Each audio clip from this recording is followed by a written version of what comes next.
Hello there. Hi, everybody. Wow. It is so nice to be back doing this Facebook Live and speaking. I want to be talking about my podcast about going live and showing your face on the internet. And it's like, it's not what you think. It's always kind of messy. So, right now, there is a woodcutter outside. They're like, I don't know, shredding wood or doing whatever they're doing. And that's happening outside. And it's kind of like, I sat here and I thought, do I go live? And I thought, well, yeah, oh, thank you. So wait, okay. I'm just going to look online to see who this, because now I've got multiple devices. So here I am. And supposedly if I can see myself live, I can see who is leaving comments. So let's see if I can get this to work. Yeah, there I am. Okay. Hi, Kathleen. Look at that. I can see who it is. Anyway, the point is there's never a good time to go live, to show your face, to create video, to do anything. It's always like life gets in the way. And I decided, I could put this off until the woodcutter is done, or I could just do it. And so, you know what? Here I am. If the sound is really annoying, leave it in a comment, and maybe I will do this only for a short period of time. I don't know. But first thing I want to do is share an episode that I went live with. So I'm putting a link in the group, the messages. So this is a link to my most recent podcast episode. And this is about what it was like, because we live in Austin, what it had been like for us over the last week. What's weird is it started last Sunday, and then last night we got our water back. And it was as if you could take this whole week and just kind of chop it out and kind of go from Sunday to Monday. And like our life just kind of reset last night. So my daughter was planning to go to school last Monday. School was closed the entire week, not even virtual school. And she went to school today. And it's just, And so I'm seeing who. So it's super, it was super weird. So I'm going to see who left me another comment. As you can see, I'm a little discombobulated just having gone through this experience. And I'm showing up. So what I want to talk about is, first, if anybody has any questions about what it was like going through the whole kind of Austin situation. It was really weird. That's the word that I would use to describe it. When we did not have power, that was by far the worst part of it, because it got really cold. And the thing that I say in the podcast, and that was really true, is I don't think I've been that cold consistently for that long. Our house got down into the 30s. And so we were just dressed in parkas and gloves, and really trying to stay warm was our biggest goal. And we didn't know when the power was going to come back. Had we known, it's going to be out for about 2 days, we could have dealt with that. But when you kind of go, oh no, like, could this be a week? Could it be 5 days? Could it be 9 days? That was like the only time that I would say that I got really scared. And part of it was I was so uncomfortable because I was so cold. I did not think we were going to freeze to death, but it made us all, I think it really drained us of our spirits. And we had no power, meaning we had no internet. My cell phone was dying, and I'd have to go into my car to heat up and to charge my cell phone. So it was just really weird. Then we got our power back, and we didn't have any water. And the big concern was, how do we get water to flush our toilets? It was less about, getting a shower. I didn't really care about that. But what we had to do was, our neighbors were so kind, and they would fill up our big water jugs, but we had to climb up a big hill to get them, our water jugs. And just even going up this hill was kind of treacherous. It was really snowy. And then we had an ice storm. So it was really icy, and that was weird. So the best way for me to describe it is, it was very strange, and it was uncomfortable, and we got through it. And now, and last night, our water came back, and we had a ton of burst pipes because it froze, and our pipes froze. And our plumber is going to have to come back and redo it all. So he kind of put it together with some random parts because there's a run on plumbing parts in Austin. I'm sure all over Texas. I'm sure all over the South. So we need to wait a couple weeks and see what happens. So anyway, so we survived it, and I think we are stronger for it. And I know what I need now to keep, like, for example, food, you just need finger foods, crackers, apples, things like that. You're not really thinking about eating. But I do think we need warmer clothes. I just bought my husband these things on Amazon where you can put them on your sneakers and get more traction in ice and snow. And I felt like we didn't have enough traction when we were outside because sneakers and boots, like we were sliding around. And four-wheel drive is useful. We don't have four-wheel drive, so we were stuck in our house for 5 days waiting for the snow to melt, which is really weird. And you were very jealous of people with four-wheel drives when you could watch them go up the street. That was like amazing. And what I would say is it brought us closer with our neighbors. And, you know, we're all busy in our lives. And I think the pandemic has definitely shown what it's like to slow down. But, you know, we're busy in our lives and there's a pandemic and we're not going to hang out with our neighbors. But this forced us to get to know our neighbors, and they're really lovely. And so in a weird way, it built our community. And I'm such a big community person. Like, I love doing Facebook Lives, and I love you guys, you know, commenting and interacting and meeting you and talking to you. And so it just felt like we were alone in it, but also not alone in it. And that was really nice. So those are my big takeaways about our big Austin, snowy, crazy adventure. And I'm so happy to be on the other side of it. So that's the deal there. If you have any questions about what it was like or what I recommend you get, like, we're thinking of getting a generator, like a cheap generator, but not buying it yet, waiting until the prices drop again, and then getting a generator just so that we aren't in this situation again. And with all this weather change, who knows? You know, they say, well, it'll be another 50 years until something like this happens. But I don't know. I really want to be prepared. Okay. So now I want to segue to talk about my episode that I went live with here. I'm going to get the link to it because this one, so the Austin thing is just really fresh in my mind, but this is really what I want to talk about. And this is the podcast episode I went live with, I guess a week, last Wednesday. And I interviewed a woman named Jessica Stansberry. And, you know, I found her when I was on YouTube looking for Instagram tips.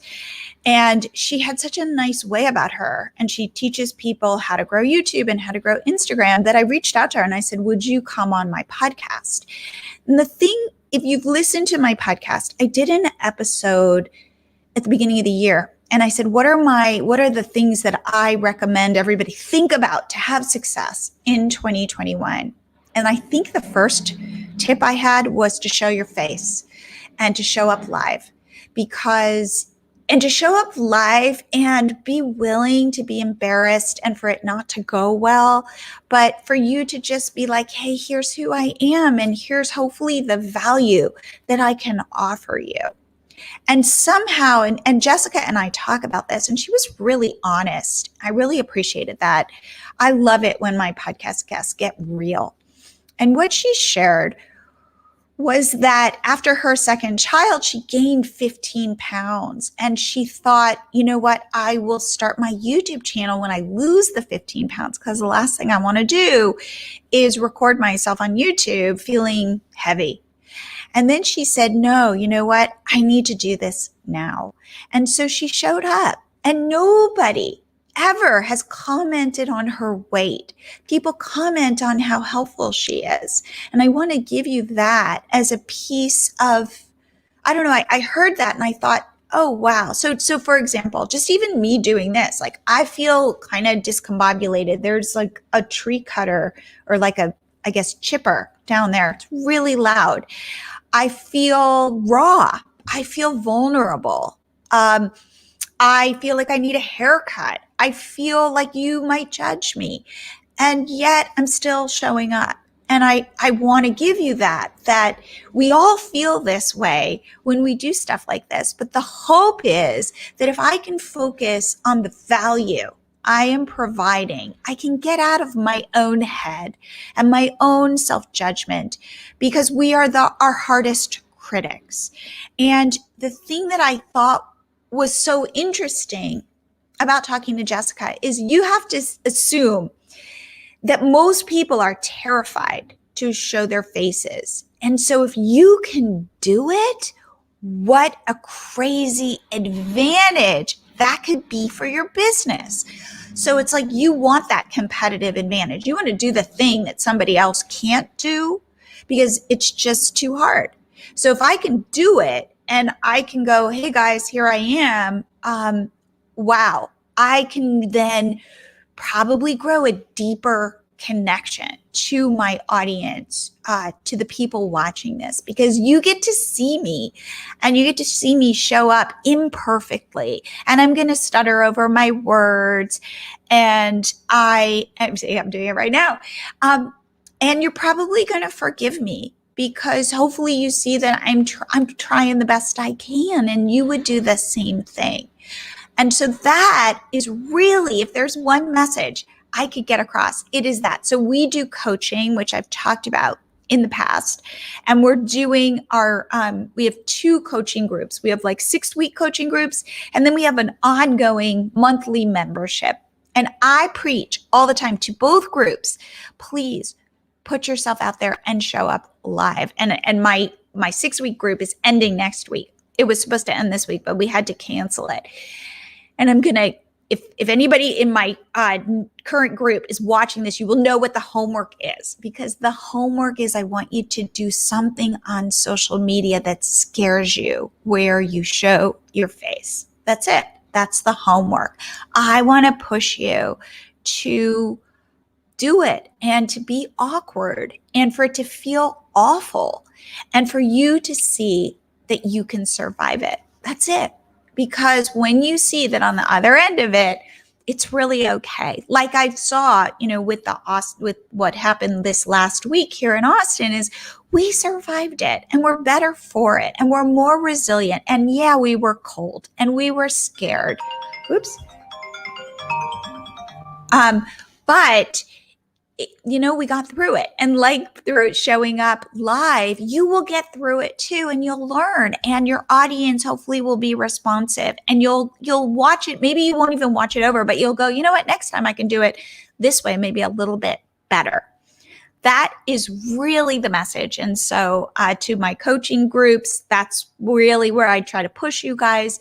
And for you as this audience and this community here on Facebook, I want to go do it, because life's short, and being a blogger and an online entrepreneur is always about stepping into the discomfort, getting used to that, putting stuff out there and then nobody responds, or people get mad at you, or your spouse doesn't understand what you do, or your family or your friends or whatever, or having to learn things like SEO and what is all of this.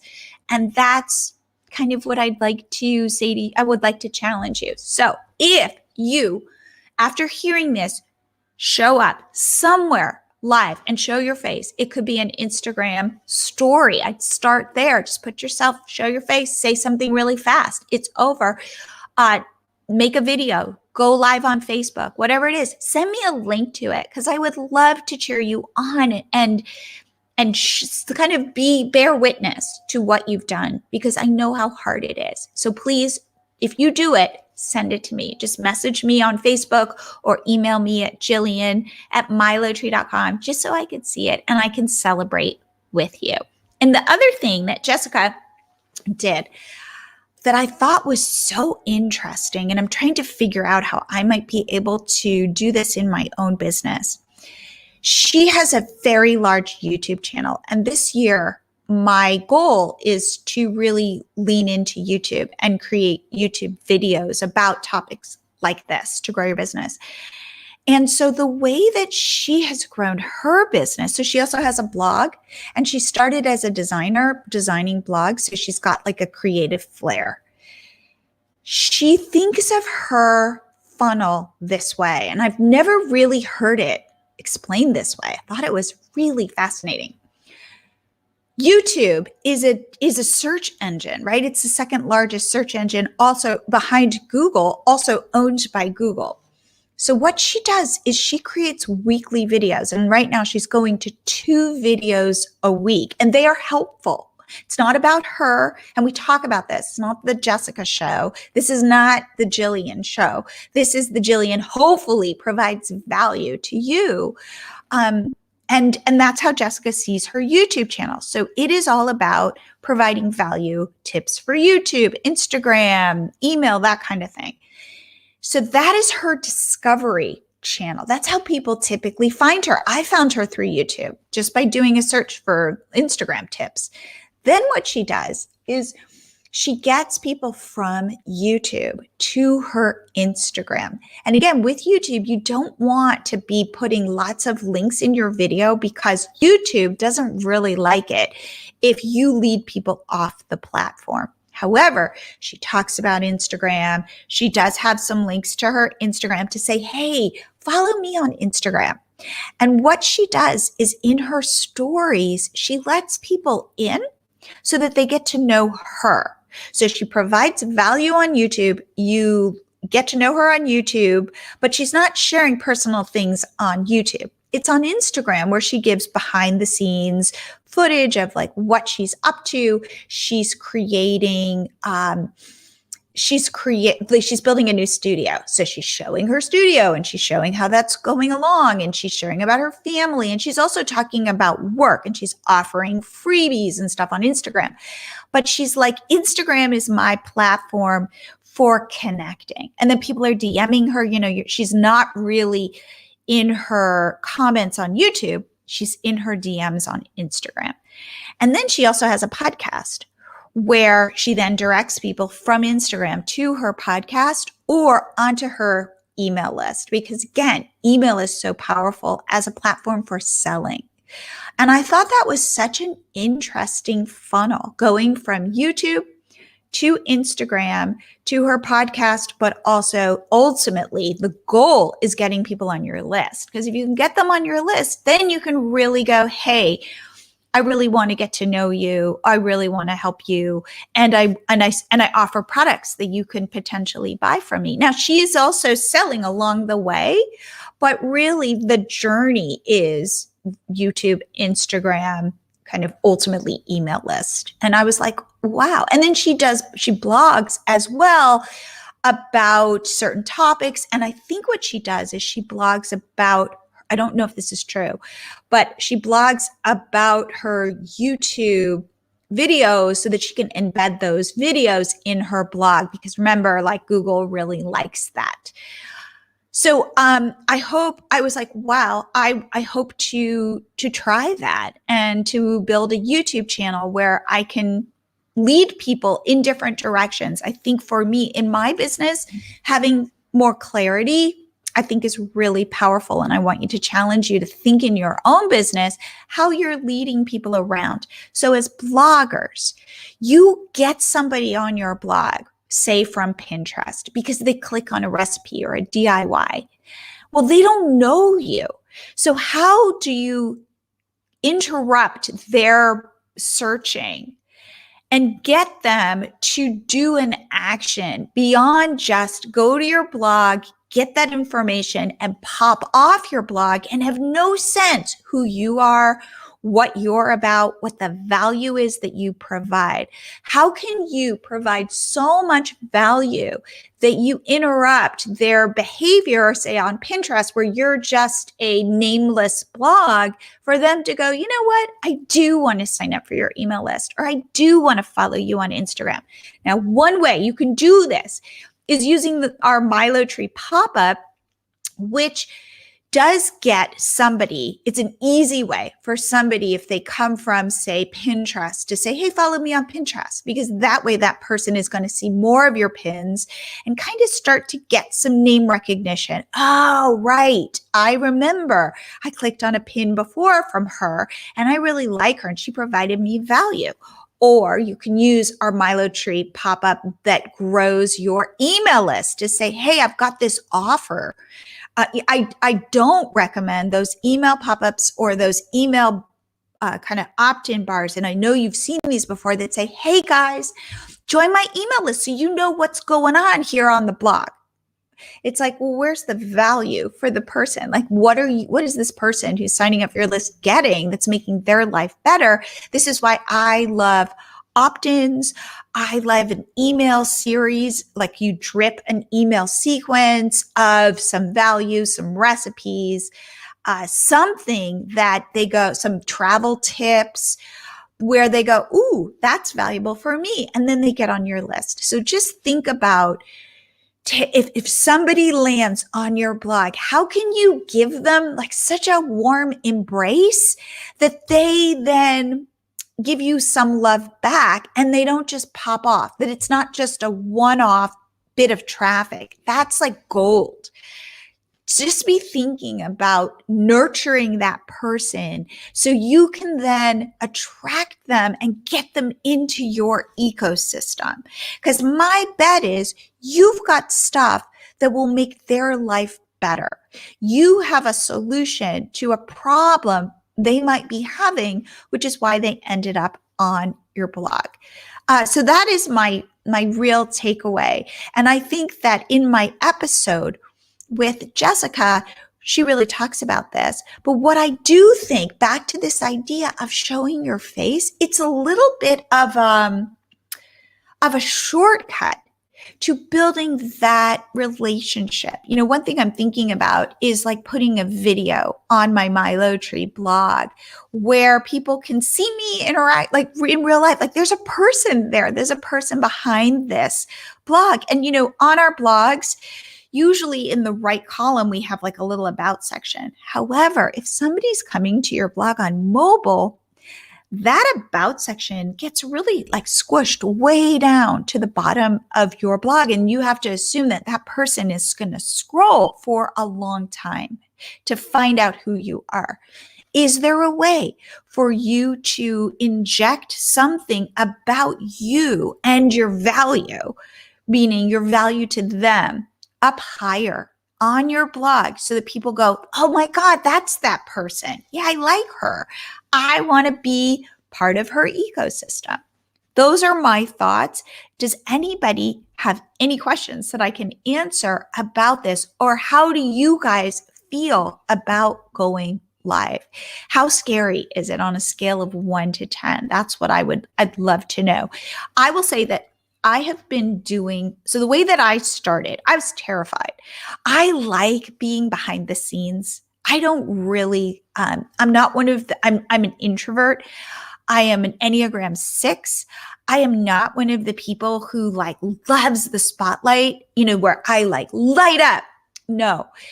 So the way I did it was I was doing my podcast and then I thought to myself, well, how do I take the learnings that I'm getting from each episode and translate it and share it? And by the way, selfishly, when I do this, I'm learning. You know, it's that idea, like if you can teach something, you learn it on a whole new level. So when I have to look at like, okay, what did Jessica and I talk about? What are the most salient pieces of what she shared or what we together created? How do I synthesize those and how do I share them with you? Well, the truth is, by doing that, I learn about this stuff on a whole new level. And it doesn't just, the podcast episode ends, I end the recording and I move on. It's like, oh, I have to kind of live with this and metabolize it. And so I appreciate the fact that you're listening to this and I get to share it with you because you get to hear it and I get to hear myself say it and we all get to learn it on a deeper level. So like, for example, if you listen to this and then you go, you know what, I'm going to now go and listen to that episode that Jillian is talking about, you too will get it on a deeper level because now you're listening for certain things going, oh, so this is how she does her kind of purchasing funnel and how she leads people. And this is how she deals with burnout, because Jessica and I talk about burnout. And this is how she shows up even when she feels not at her best. And I think that there's something really powerful about learning that way, learning on multiple levels. Okay, so please, if you are watching the replay, let me know in a comment by saying #replay. Like, here's something. When I go live, right, I tell myself I need to introduce this is a tip that I recommend. When you go live on anything, you remind people who you are. I know who I am, and I always say this, and I say this when I go live. I've mentioned this before, and in my coaching groups, like, I'm the center of my own universe. So I know who I am and I know what I've done, but you might be new to this and go, who's that strange lady sharing this stuff? I don't know who she is. So here is how I usually start. I didn't do it this time, but here I go. Hey guys, Jillian Leslie here, founder of Milo Tree, the pop-up app to grow social media followers and email. I'm also founder with my husband of Catch My Party. We're the largest party ideas site on the web. And we started that in 2009. So we have been at this a long time. And I'm also host of the Blogger Genius podcast. Maybe you've heard about me there. Oh, wait. So Sarah says, super scary, but just did it after listening to your last few podcasts. But I just pushed record and did it knowing, oh, right, I'm going to share this. Watch this. Ready? Okay. Sarah, I'm going to read it. Super scary, but just did it after listening to your last few podcasts. But I just pushed record and did it, knowing if it was totally awful, I could delete it. Turns out it wasn't as bad as I thought. So I posted it. And you are 100% right. After your first time, it gets so much easier. Sarah, thank you so much for sharing that comment. It does get easier, but does it ever get like effortless? Maybe if you're like an extrovert and you just love it. But I would say, and I talked to Melanie Ferguson, my friend from Southern Crush at Home, and I did 2 podcasts with her. And she says that always before she presses record, there's always like a moment where you go, I'm doing it. And I feel that way. When I press record today, I just felt like really wobbly and just, as I mentioned, kind of vulnerable. Just like kind of things are a little like up in the air. They're coming back to normal, but still like you could feel that in my energy. It wasn't necessarily the best way, like the way that I wanted to show up. I wanted to show up and be super chill. And for you to be like, wow, she's got it all together. She just went through this thing and she's fine. And look, and the truth is like, it didn't work out that way. And I didn't introduce myself. And there are all these ways, by the way, that I could beat myself up about this, but instead I'm just going to embrace it. And I'm going to go, you know what? Chances are, if you're getting value from it, it's worth it for you to listen. And you're probably not as harsh or judging as I am. And that's the thing I want you to keep in mind. You are your own worst critic. So if you know this and you know that you're trying to show up with value, that's it. That's all anybody can ask of you. Please really internalize this, because it is the best competitive advantage you could have effortlessly. And that way, as I said, if the whole goal is to get people into your universe, it's a shortcut to doing it. I think that Jessica tells this funny story that she was at a conference in the bathroom talking to somebody, and another person goes, oh my God, is that Jessica Stansberry? I recognize your voice. And I don't know about you, but like the podcasts that I listen to, I feel like I know those people. I feel like I know those hosts. Or the videos, the YouTube videos that I watch, the people the channels I subscribe to, I feel like I know them. And maybe, and that's what you want, because you want your audience to feel like they know you and they can relate to you and that you're human. And that you don't have it all figured out. And it isn't. And there are times where it's kind of a hot mess, and that's okay. And that's one thing that Jessica shares, is sometimes it's a hot mess. And I asked her, I said, how do you deal with burnout? Because when you're making videos all the time, you're like on a kind of habit trail wheel, you're just having to kind of go. And she said, it's real. And you have to figure out ways to step away and recharge. So I give you all of this. I want to let you know it is messy and it doesn't always feel good. But these are muscles that I just, from a life perspective, I recommend you grow, that you build these muscles to do it, because it helps, I think, us develop as people, not take ourselves as seriously. So those are my thoughts. So my final thought is my ask, please follow me on Instagram, because I have been sharing inspirations and going live and doing more stories. And you can see somebody who is not always showing up in the, who's like struggling through it. So it's at Milo Tree. In fact, I'm going because I get to do these banners. Okay. I'm going to do this. Follow on Instagram at Milo Tree.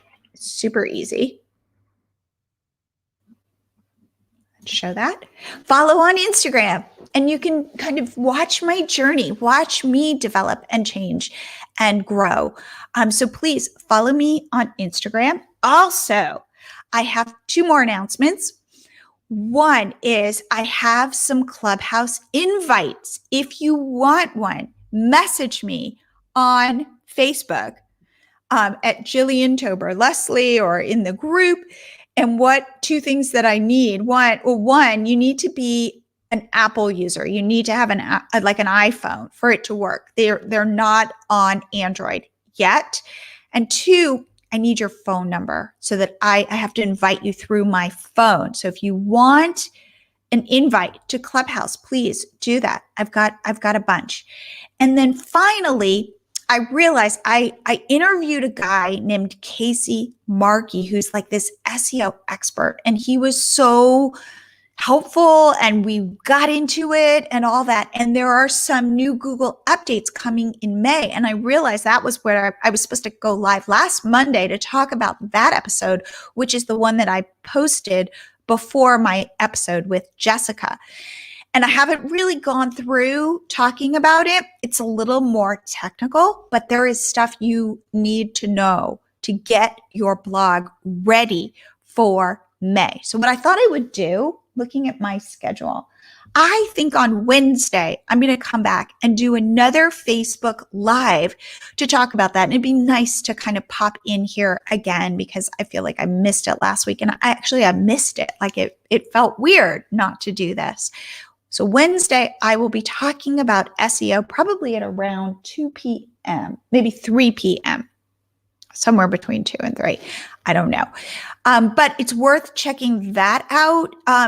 There are some definite things to think about. You do not have to be super technical to understand it. And really, just in a nutshell, we're going to talk about site speed and why that's so important.